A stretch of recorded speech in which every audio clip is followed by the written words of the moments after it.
कृष्ण है वही श्रीमन्नारायण जगन्नाथ जी हैं। बताइए जगन्नाथ जी और बद्रीनाथ जी में बड़े कौन? जल्दी से बताओ, बोलो मेरी मां, बोल रहे हैं या नहीं? दोनों एक हैं क्या? ये दो हैं? एक। जगन्नाथ जी और द्वारिकाधीश जी में बड़े कौन? दोनों एक। जगन्नाथ जी और विठलनाथ जी में बड़े कौन? दोनों एक हैं। इनमें कोई वही भगवान श्रीमन्नारायण राम है, वही कृष्ण है, वही जगन्नाथ जी, बद्रीनाथ जी, द्वारिकाधीश जी, विठलनाथ जी, सांवरिया सेठ जी वही है। इनमें कोई रत्ती भर भेदभाव। तो आज से आप लोग क्या जपेंगे? जय श्रीमन्नारायण, जय श्रीमन्नारायण, जय श्रीमन्नारायण।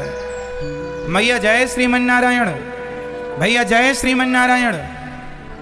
हेलो नहीं, फोन उठाते ही जय श्रीमन्नारायण, राधे राधे कहो, कृष्ण कृष्ण कहो, राम राम कहो, सब एक ही बात है। कोई सीताराम कहे और कोई श्रीमन्नारायण कहे, दोनों एक ही बात है। कोई श्री कृष्ण कहे और कोई श्रीमन्नारायण कहे तो भी दोनों बातें, इनमें कोई भेदभाव नहीं है। तो ये स्पष्ट हो गया आपको। अजामिल ने मरते समय क्या बोला? तो आप लोग हमेशा काम करते हुए अब क्या जपेंगे? बोलो क्या क्या क्या बोलेंगे? श्रीमन्नारायण। झाड़ू पोंछा करते हुए, बर्तन धुलते हुए, बच्चों के टिफिन बनाते हुए, अशुद्धि के दिनों में स्नान करते हुए, कोई भी काम करना है, माला लेके बैठना ही भक्ति नहीं है मेरी माँ। काम ना छूटे, जिम्मेदारियां सास के पांव दबाती जाओ और श्रीमन्नारायण का स्मरण करते जाओ, पति के चरण दबाते जाओ और भाव ये बनाओ कि जैसे लक्ष्मी जी अपने नारायण के पांव दबा रही हैं, उसी तरह हम अपने नारायण के चरण दबा रहे हैं। पति के पांव दबाव पर भाव ये रहे कि हम भगवान के पांव दबा रहे हैं, पांव सास के दबाव पर भाव ये रहे हम भगवान के चरण दबा रहे हैं। यही भक्ति है। आप 2 घंटे तक माला जपें, इसका नाम भक्ति है। पर केवल यही भक्ति, ऐसा नहीं। हम ये नहीं कहते तुम बैठ के माला जपो, हम कहते हैं काम करते हुए भगवान का स्मरण करो। ये सबसे श्रेष्ठ भक्ति है। गैया चराते रहो, खेती करते रहो, जुताई करते रहो, बुवाई करते रहो, फसल काटते रहो, कुछ भी करते रहो और श्रीमन्नारायण श्रीमन्नारायण श्रीमन्नारायण श्वास श्वास में भगवान का नाम निकलता रहे। इससे कोई बड़ी भक्ति। तो क्लियर हुआ? तो भगवान, कई लोग कहते हैं, अच्छा हमारे समाज में एक और बहुत बड़ी कुरीति है। जैसे कोई मरता है ना, तो कोई मर गया तो लोग कहते हैं अब तुम्हारे यहां साल भर पूजा नहीं होगी। अरे भाई, कोई मर गया तो तुमने झूठ तो छोड़ा नहीं कि अब साल भर झूठ नहीं बोलना, बिल्कुल कपट नहीं करना, साल भर छल नहीं करना। ना तो छल छोड़ा, ना झूठ छोड़ा, ना कपट छोड़ा, ना ईर्ष्या छोड़ी, ना निंदा चुगली छोड़ी। ले देख के भगवान का नाम जपते थे वही छोड़ दिया। भाई, जब कोई घर में मर जाता है तो साल भर आप बड़ा यज्ञ नहीं कर सकते। क्या नहीं कर सकते? यज्ञ नहीं कर सकते। बड़े जैसे बड़े बड़े यज्ञ जो हुआ करते हैं वो यज्ञों के लिए मनाही है, यज्ञ ना करें। परंतु आप एकादशी का व्रत करते हैं और आपके ससुर जी एकादशी को ही मर गए तो आप लोग एकादशी छोड़ देते हैं। ससुर जी मर गए तो एकादशी के दिन आपने व्रत तो छोड़ दिया। क्या झूठ, निंदा नहीं छोड़ी, चुगली नहीं छोड़ी, व्रत छोड़ दिया। इससे बड़ी मूर्खता का और क्या सबूत है? क्या छोड़ने जैसा है बताइए? अच्छाई छोड़ें या बुराई? जोर से। तो आप लोग अच्छाई क्यों छोड़ते हैं? अरे मरना जीना तो तुम भी मरोगे, हम भी मरेंगे। ऐसे में तो कोई एकादशी रहेगा नहीं, क्योंकि आपकी पीढ़ी में कोई ना कोई तो एकादशी को मरा ही होगा। हजारों लोग आ गए ना तुम्हारी पीढ़ी में, तुम्हारे बाप के बाप के बाप के बाप के बाप के बाप, कोई तो मरा होगा एकादशी में, और कोई दीपावली में मर जाता, कोई होली में। तो सारा त्योहार ना करें। अरे भाई, मरना जीना ईश्वर के हाथ में है। इसलिए कोई भले मर जाए एकादशी के दिन, पर एकादशी के दिन जो मरा है उसका निश्चित सदगति होगी, उसका कल्याण होगा। इसलिए एकादशी और करनी है। छोड़ना है तो बुराइयां, अच्छाइयां तो ले दे के 2-4 ही होती हैं हमारे पास, वो बुराइयां तो बहुत संख्या में। उन बुराइयों को हम नहीं छोड़ते। अच्छाई। एक मैया बोली, महाराज एकादशी का उद्यापन कर लें। हमने कहा मैया तुमने झूठ का उद्यापन किया? नहीं।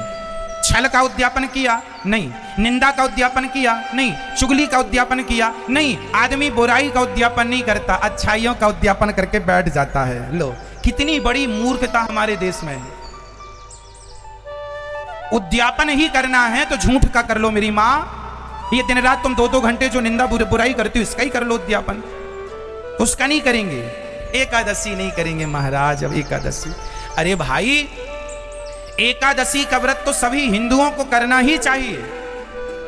कोई व्रत भले ना करो पर एकादशी करना जरूरी। एकादशी का व्रत ना करने से पाप लगता है।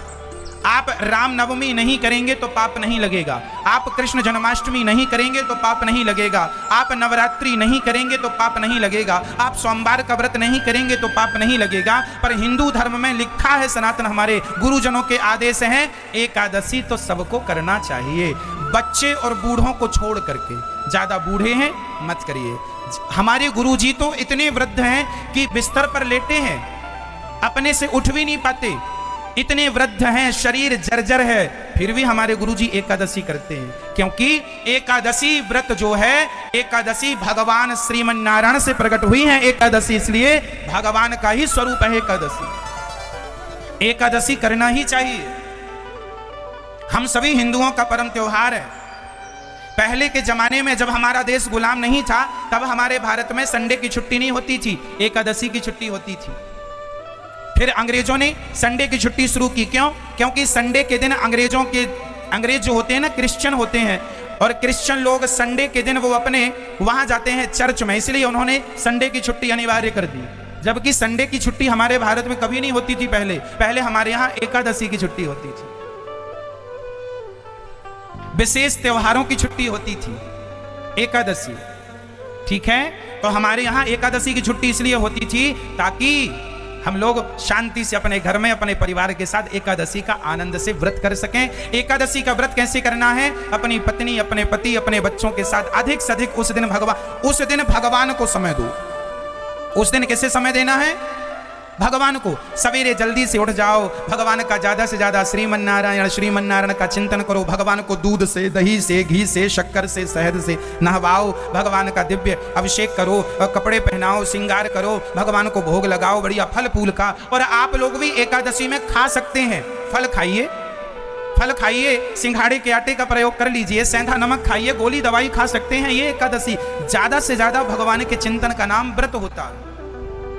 लेकिन इतना ज्यादा अज्ञान पांव पसार चुका है कि लोग व्रत ही छोड़ देते हैं। कई लोग कहते हैं फलाने मर गए हमारे यहाँ, रामनवमी को मर गए, बोले रामनवमी मान हो गई, अब रामनवमी नहीं रहेंगे क्योंकि बड़हू चले गए। कृष्ण जन्माष्टमी को कोई मर गया, सास मर गई, अब कृष्ण जन्माष्टमी नहीं रहेंगे, सास मर गई।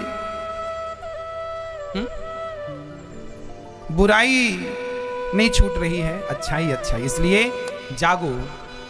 शास्त्र में कहीं ये बातें लिखी नहीं है जो आप लोग मनमाने ढंग से कर रहे हैं, कहीं नहीं प्रमाण है इन बातों का। ठीक है, अब समझो आगे।